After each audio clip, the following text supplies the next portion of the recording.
lumped up with RockerMike and Rob Rossi. I'm getting lumped up with RockerMike and Rob Rossi. Well, I'm lumped up, but I'm okay. It's gonna get lumped up anyway. You better call back the posse. Just getting lumped up with RockerMike and Rob Rossi. Getting lumped up with RockerMike and Rob Rossi.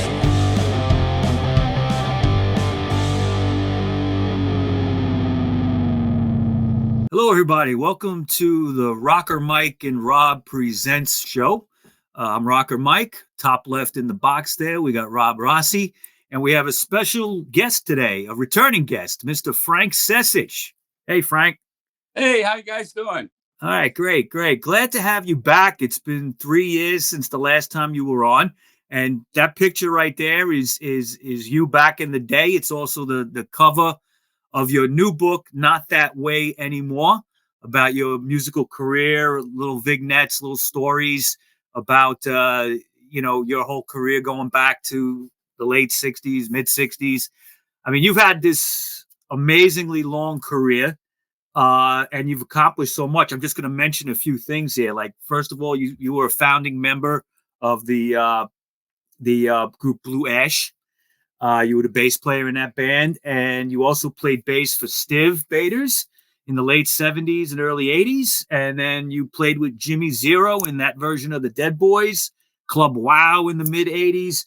I mean, you were a founding member of the Deadbeat Poets. You wrote another book 3 years ago. I guess it's about 8 years ago now, called Circumstantial Evidence.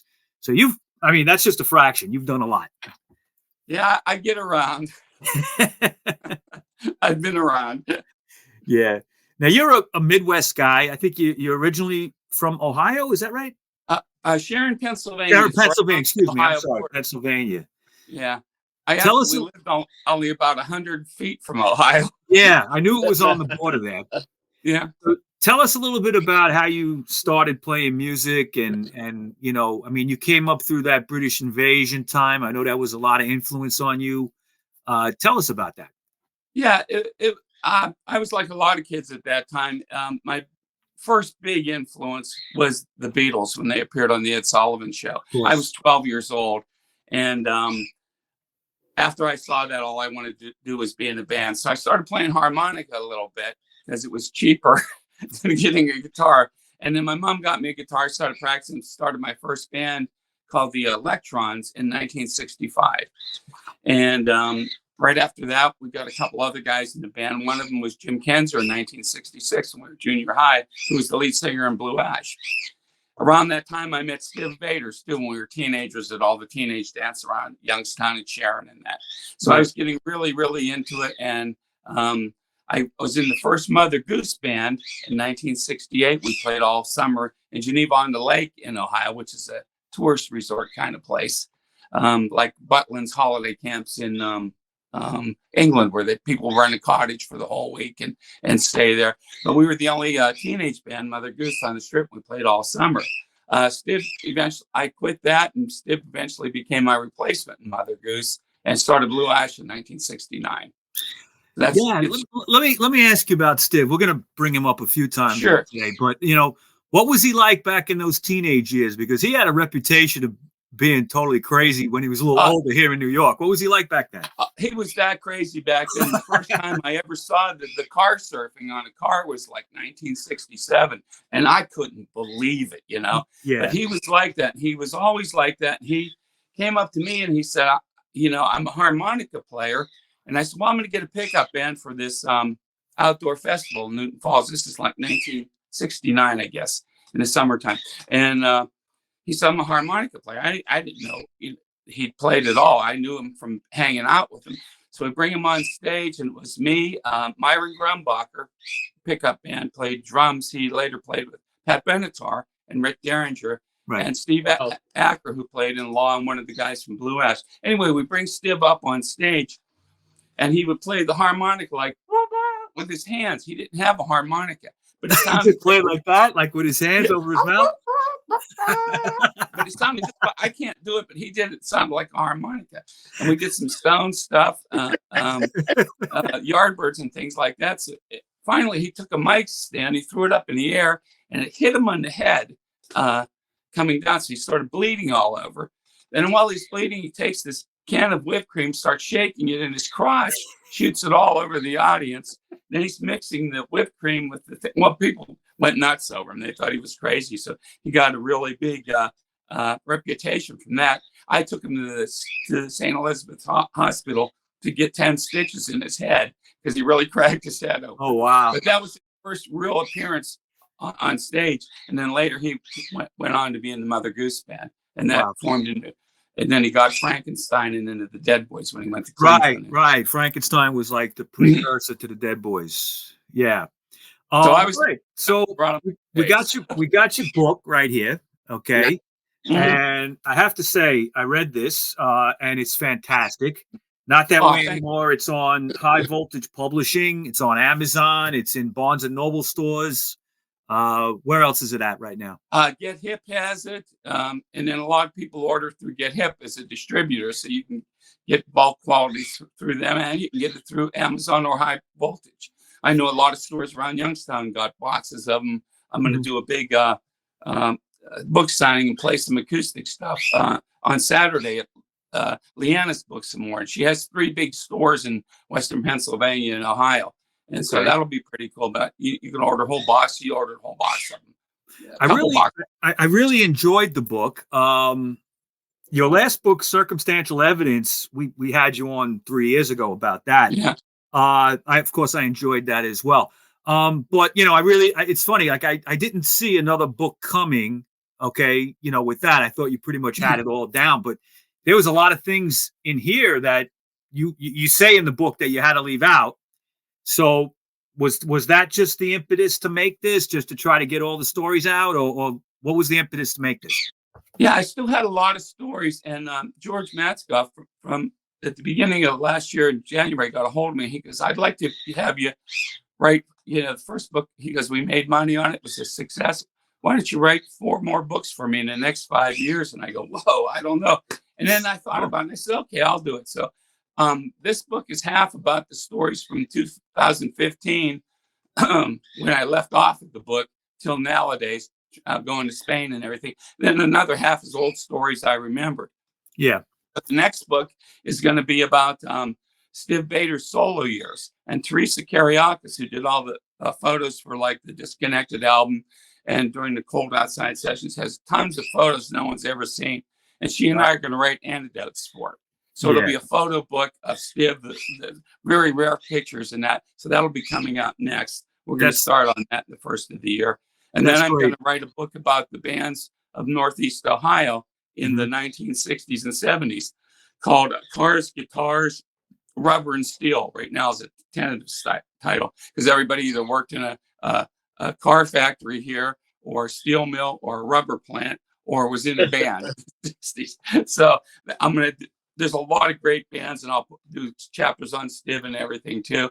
And I have some more stories about Stiv that were left out of this book because I think George wants to put him in the Stiv book where it's for him. So that's fine too. I'm all right with that. So that'll be cool too. All right. I'm definitely last will be, but those are my 2 new projects with that. Right. I'm definitely looking forward to all that. And of course, you're always welcome to come on and talk about whatever you're doing. Oh, I will. Now, I like I said, I really enjoyed a lot of, all of this book. And there was one particular story I was going to ask you to kind of elaborate on a little bit more. And that was the making of the DOA movie. Yeah. Okay. You go into that a little bit. I think you mentioned it in your last book too. But just go into a little detail how that got made, because that's kind of such a cult classic. I've seen it so many times, and just what went into making that? How'd they get in touch with you? How'd they get you to do it? All that. Okay, it was really strange. Like on a Wednesday, I got a call from Stiv, and I had already been doing the solo stuff with him, but I hadn't done any Dead Boys things with him. Right. And he said, "We have a gig in Toronto, 3 days there, and they're going to film the DOA, our bit in the DOA movie in it." He goes, "But Jeff Magnum doesn't want to do it. Would you want to do it?" And I said, "Yeah, I could do it, but I don't know any of the songs." He goes, "Well, you have all the albums. Just learn them tonight." He goes, "I got a plane ticket for you tomorrow morning Youngstown Airport. So I learned all the songs, they practiced one day with them, and then we flew to Toronto to do that. And which was funny because I had played a lot in Canada with Blue Ash, and you always needed work permits and all this stuff, manifests of all your equipment. You had to put deposits down on guitars and everything to go there. And so I'm flying and I'm sitting with Cheetah in the plane. I said, Cheetah, do you have all the work permits and everything? He goes, I don't have anything like that. Like, well, we're going to get in trouble when we get there. Typical Cheetah Chrome. Yeah, but this is how great Cheetah's vibe is, though. Yeah. So we get to there, and this younger guy comes up. We're ready to go through customs. He goes, oh, it's the Dead Boys. He goes, I'll take you guys. Come on over here. And Cheetah goes, we need some work papers or anything? He goes, oh, no, hell no. The guy goes, just put me on the guest list tonight. So there's Cheetah just walks right in. Any other time, I'd be there with Blue Ash. We'd be there 8 hours. Well, they dismantle all of our equipment, searched every nook and cranny of the amplifiers for drugs or whatever, and we just walk right in with Cheetah, which I thought was funny.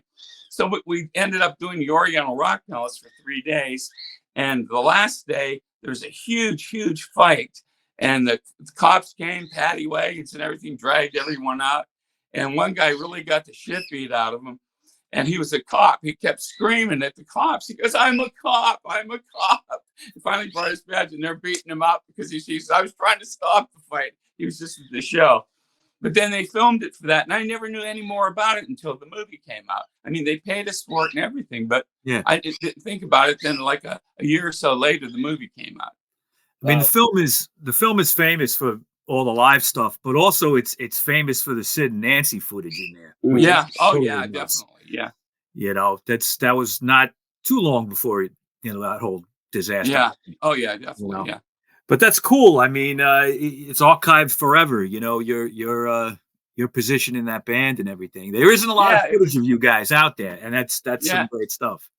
Yeah, a lot of stuff's been surfacing lately. There's a really cool one from Philadelphia at the Hot Club in 1980. Yeah. If you ever go for the Dead Boys, that one's really cool. And then a lot of mine and Stiv cable shows and stuff are surfacing all over the place. What'll always be a favorite of mine, if not my all-time favorite of you guys, is the Uncle Floyd footage.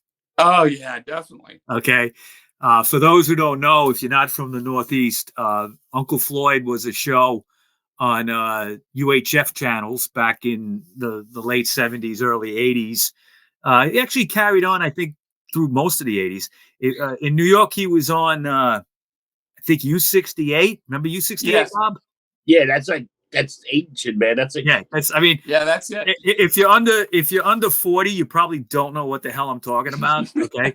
But there used to be UHF channels, which was beyond channel 13. Okay? Yeah. And this was a show that was just like a comedian, Uncle Floyd, with all these wacky characters. And he would have musical guests on, and it would be nuts. Like he'd have the Ramones on, I got turned on to so many things through Uncle Floyd. It's like hilarious. But I still remember seeing you guys, and I really, I was like about, I want to say, what was that, 79, 80? In 1980. We did the show twice. Yeah. Right. You did it twice. Yeah. I remember the one where you did It's Cold Outside and Not That Way Anymore. Yeah, that's floating around the internet too on a bootleg. You can see that, and every time he sees it, he tries to stop it or shuts the people down and put it up. Right. But we had a lot of fun on that show. That was for sure. And then we did it again at Christmas time of 1980 with the Disconnected band. Right. That's when the album was released. And I was going through some notes yesterday, and I think we picked a good time for this show because 43 years ago tomorrow was the actual release date of Disconnected. Yes, and the day John Lennon got shot. That's right. Same day. Same day. Yeah. Wow. That was insane. Yeah, because when we got to New York, we did a tour right after that. About a week later, we got to New York, and we went up to the Dakota building. Me and Stiv and Brian James was with us on that tour. Yeah. And we saw all there were just thousands of flowers all over the sidewalk and everything. I remember that. It was crazy, and people crying and still mourning a week later. People still mourn now. People every year they congregate at the Strawberry Fields area by Central Park. They still do that. Hey, it's not like it's 20 people. It's like a few hundred people every year. I've seen that. Yeah. Yeah. You know that Yoko Ono still go to the parole board meeting every year. She does. Yeah. Yeah. Well, I don't know. That's one of the saddest days in Yeah. rock history, definitely. Oh, But- yeah. But, conversely, you got your album coming out the same day, which I will always say is one of the best albums of the last 45, 50 years, Disconnected. It's one of my all-time favorite albums.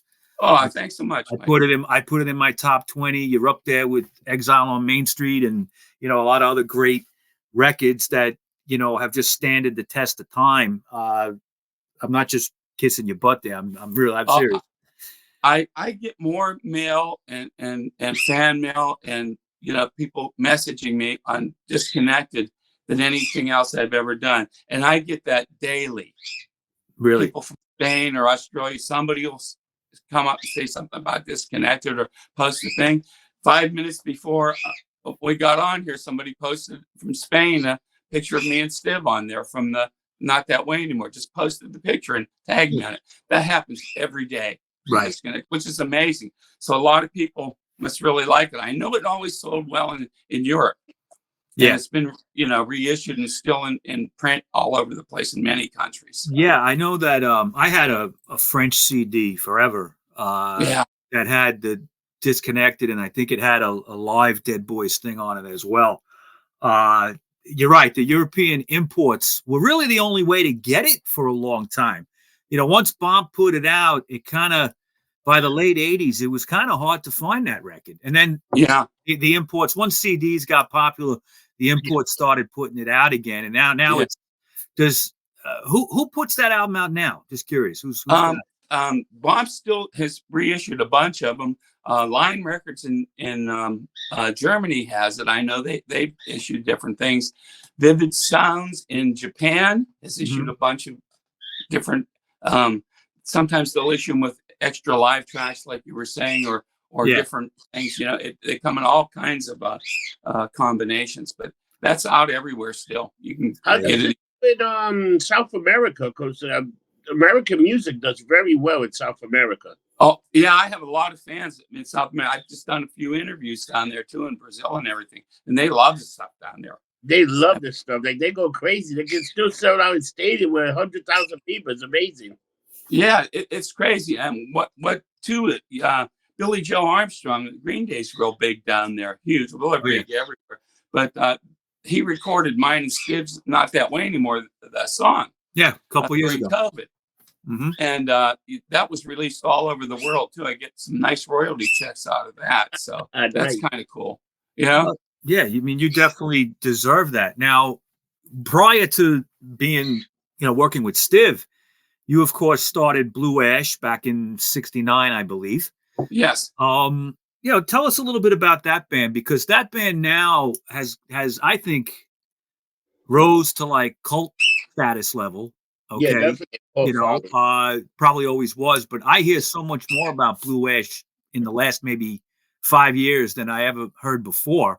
Oh, yeah. And you guys are going to hear a lot more. First of all, this thing's just been released. It's our first album, and they've done it on blue vinyl. Blue vinyl, cool. Yeah, no more, no less. Get Hip has that, and it's distributing it all over the United States and all over the world.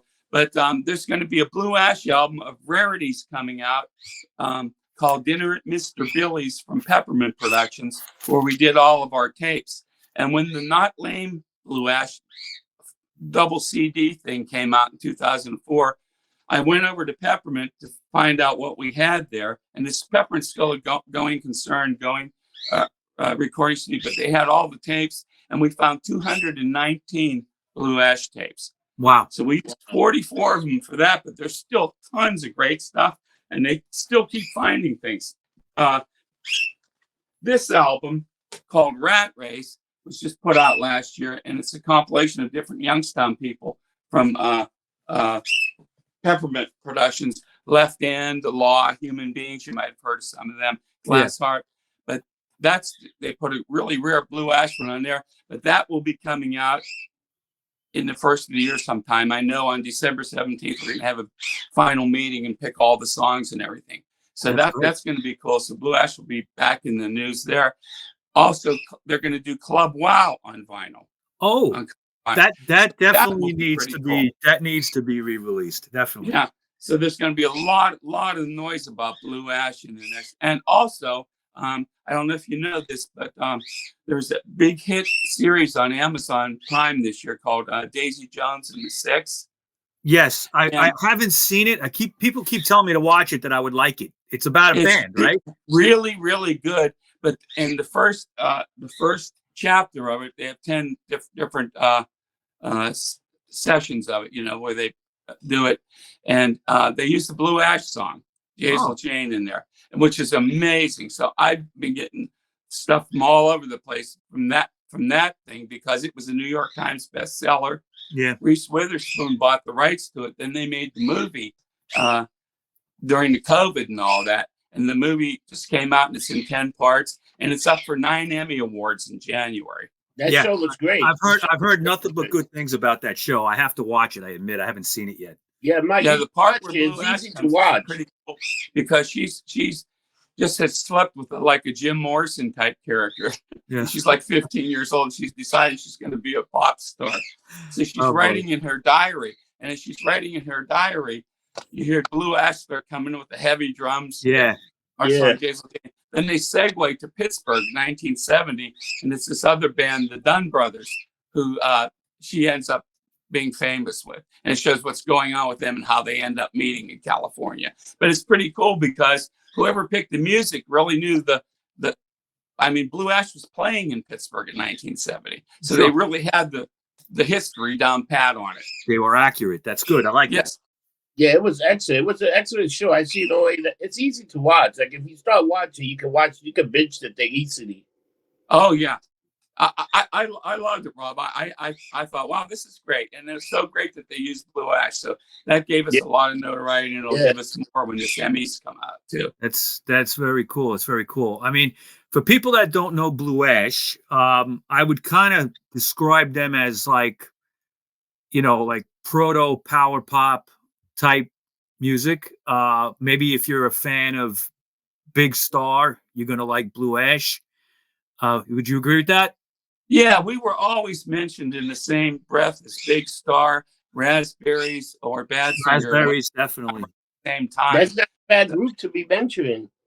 Yeah, I've never minded being hooked up with them. So and we did a lot of gigs too with Raspberries. We opened up for them many times. I met Big Star at Max's Kansas City when Blue Ash was on Mercury, and we hung out with them, and that was a lot of fun. And I met a couple of guys from Badfinger in England in 1970. Great band. Yeah, you guys, like, if a great mixtape would have been Badfinger, Raspberries, Big Star, and Blue. Yeah, and you guys. That's like the Poptopia tape that came out on Rhino in the 1990s. Yeah, we're all together there. Todd Rundgren and the Records, who covered Blue Ash's Abracadabra. Have you seen her too? They were a good band in that era. Yeah, that's a song that I know you still do that song live, right? Abracadabra. Oh yeah, definitely. I even do it in my acoustic shows. Yeah. Oh that's yeah. Cool. That's cool.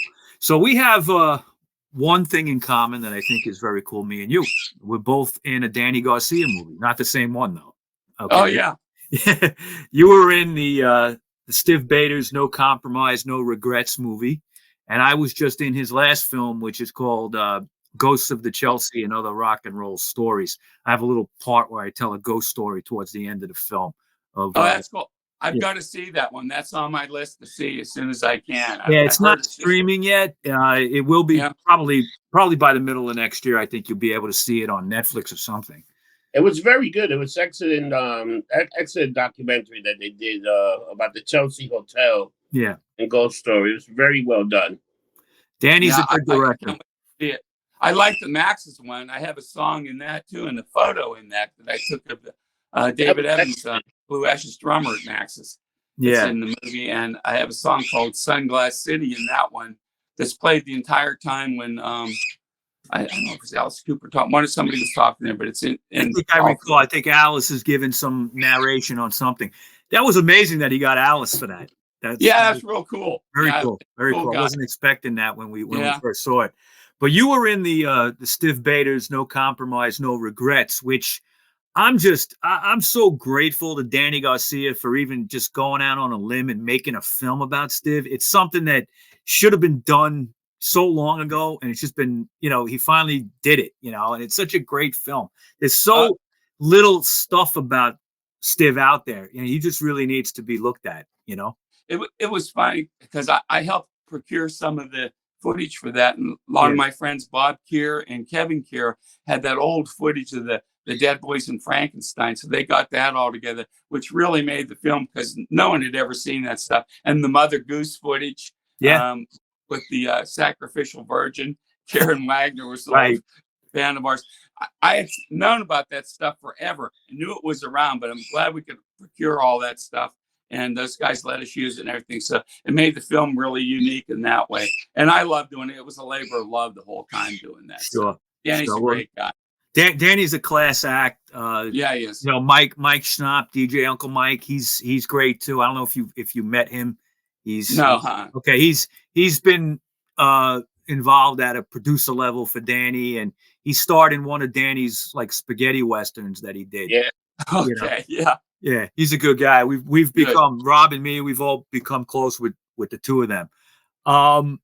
The other thing you were involved with was the other Danny Garcia movie about Brian Jones, Rolling Stone, Life and Death of Brian Jones. You contributed a song to that, right? I think. Yeah, it's the Deadbeat Poets song, Riding the Dog in there. And it's played, the entire song is played. And that one is in a cool part of it because that's when they were interviewing the Pretty Things. Yes. And they're telling about, Brian Jones melting their records and all that. So they thought that, pretty funny stories that Riding the Dogs played during that whole thing there. And it kind of sounds like one of those guys from like 1964 or something, one of those bands. Yeah. Either the Pretty Things or something. I love your Deadbeat Poets band. Are they still active or you guys are done? We're not done yet, but we have almost a whole album in the can. Okay. Well, with everything else going on, it's been hard to keep up with that. We have a new Blue Ash album in the can too. We need about 2 or 3 more songs on that, and 1 or 2 more songs for the Deadbeat Poets, and that'll be ready to come out. Well, I know there's at least there's 5 or 6 Deadbeat Poet albums, right? There's at least 6. Yeah. 6, and like a greatest hits one that was put out in Spain, and a greatest hits one. No, not that we had hits, but most popular songs, most best popular ones. Yeah. Yeah. It's all good. It's called Strange Tales from the Husband Building is where the studio is. So that's out in LP and CD form too. That's cool. Let me ask you, Frank, what do you listen to these days? Do you listen to any new bands, or are you kind of still I have a couple favorites and a couple things that are just getting released that have never been released before. I love a band called The Sins from New Jersey. We know Cindy Dawson. We've had her and Henry on. They're a great band. Excellent. And they have a new album. This is the last thing they put out, but they have a new one. This is Karmic Destiny. They have a new one coming out on Gem Records in March, and they'll be playing in LA and on tour. They've been touring like crazy. They went to Europe. They went to, I think, Canada. They went to a bunch of places. Yeah, they're a band to watch. I love them. The Jelly Bricks, which have a kind of Youngstown connection, they're always on Little Steven's Underground. I was just going to say that. I hear them often on that channel. Yeah, they're absolutely excellent. Another cool thing, you guys will like this. This is this guy is called Gary Delvecchio, and he's from our area here, Warren and Youngstown. Stiv knew him real well and hung out with him. Right. But Gary made this record 50 years ago, but it never got released. And the funny thing is about Gary, he was in Paul Nelson's office at Mercury Records when Blue Ash's demo tape came in the mail, and he saw it on the stack of hundreds of tapes there and told Paul to listen to it. And Paul listened to it and loved us and signed us up from that. So I owe Gary an awful lot, but this is kind of cool. It's like a lost treasure. And as soon as I knew this was out, I bought one. So they're on the name of the label is Riding Easy Records. It's Gary Delvecchio. It's like Pink Floyd right out of 1968. People will love it if they get it. It's a great party album. Barrett era, right? You're saying? Yeah. Yeah, and that's what I've been listening to. This has been on my turntable, that and the Sins, the last couple of weeks here. So that's pretty much what I listen to now. Good stuff. Good stuff. Mm-hmm. Yeah, we got to get. I think I'm an avid listener to Little Steven's Underground Garage. I think I've heard Blue Ash on there several times. Oh yes, they've been playing that lately because I got some royalty checks from that, so I know that. I didn't hear it. People told me that too. I think I've heard either it was Palmyra Del Ran or Bill Kelly playing it.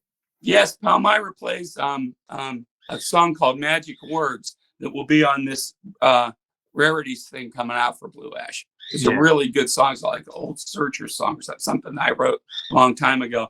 And they play Abracadabra. Have you seen her as well? Yes, I've heard that on there too. That's cool. Yeah. So what do you have going on tour-wise coming up? Well, right now, I had a really rough year this last year. I had a lot of sicknesses and everything. I had some heart problems and aneurysms. But I'm starting to feel a little bit better. I'm doing a book signing this weekend. After the first of the year, I want to get up to New York, New Jersey, Philadelphia, and Boston, do some book signings, some just acoustic shows like I do. I'm going out in the spring with the Ghetto Blasters from Tennessee, and I toured with them in 2019 twice. So we're going to do the South, I think, and the East Coast again, maybe the Midwest. And then I'm going to try to get out to Las Vegas. I have an offer to go out there, and to LA and Colorado, which I have never played as a solo artist. And I would love to do that. You've never played LA as a solo artist? No, never been there. Wow. Yeah. Wow. Tell us about the Ghetto Blasters a little bit. You hype them quite a bit. They're a good band. They remind me of a punk band, like Dylan's backing band, the band, and the band. You know, they're kind of really good musicians, and they have really good two guitar attack and everything. But they got a hold of me, and I get up with them. I tour with them. I do 3 or 4 songs, Evil Boy, Circumstantial Evidence with them backing. And I do an acoustic set before that. Then they do their set. So it's kind of a nice little show like that. But they're just excellent musicians. They're located out of Chattanooga, Tennessee. Cool. They've got a bunch of records on. Check them out. You really like them. Yeah, I'm definitely going to do that. Yeah. So, all right, Frank, I want to thank you for coming on. I appreciate it. Oh, thank you guys for having me. I had a great time again. Yeah, everybody got to check out the book. Okay, there it is. Not That Way Anymore. It's a quick read. It's a good read. It's fascinating. There's a lot of great pictures and just great anecdotes. And you know, you're a good talent when it comes to writing too. Oh, thanks. It's a fun book. Both of them have been a labor of love, and I just like to tell all these stories because sometimes I can't believe this all ever happened to me. But I mean, so there it is. Yeah, you're a very humble guy, man. That's great. Yeah. You know, it's nice to see people appreciate that kind of, you know, about their lives. You know what I mean? It's good. Well, thanks so much, guys. Thanks for having me again. Yeah. So, all right, everybody. That's Frank Secich. His new book, Not That Way Anymore, is available anywhere you get books, Amazon, Get Hip, and it's put out by High Voltage Publishing. If anybody has a problem getting the book, just get in touch with me. Or I know, Frank, you're on Facebook, right? Facebook, Instagram, Barnes and Noble has it too. So that's it. Yeah. So you know what I'll do? I'll put the links to the book to where they can find it on Amazon. I just put a bunch of links when I put up the show. Okay, great. Yeah, we'll help promote it for you, Frank. It's been selling like crazy in the first month here, so it's doing really well. Great. That's great. Yeah. So, all right. Thanks again for coming on. Wish you a Merry Christmas, Happy New Year. Merry Christmas, guys, and Happy New Year. And best of 2024. All right. We'll talk soon. All right. Bye-bye. Take care.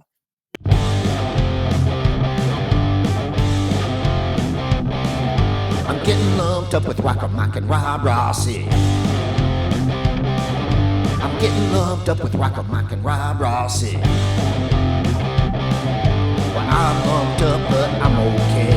It's gonna get lumped up anyway. You better call back the posse. Just getting lumped up with RockerMike and Rob Rossi. Getting lumped up with RockerMike